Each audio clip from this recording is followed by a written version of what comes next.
কিছু অপ্রিয় সত্য কথা, মানুষের জীবনের কিছু সত্যিকারের কথা। 1. 40-এর পর আর শিক্ষাগত প্রশংসাপত্রের কোনো দাম নেই, দাম কর্মদক্ষতার। 2. 50-এর পর সৌন্দর্যের দাম নেই, যতই সাজুগুজু করা হোক না কেন চোখের কোণে কালি পড়বেই। 3. 60-এর পর অবসর, তখন আর পুরনো চেয়ারটার দাম নেই। ব্যাংকের ম্যানেজার আর গ্রুপ ডি এর একই পরিচয়, প্রাক্তন ব্যাংক কর্মী। 4. 70-এর পর বড় বাড়ি আর ছোট বাড়ির কোনো তফাৎ নেই, কারণ ছেলেমেয়েরা সব বাইরে, বাড়িতে শুধু বুড়ো বুড়ি। 5.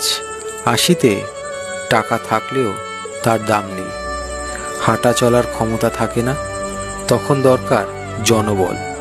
6.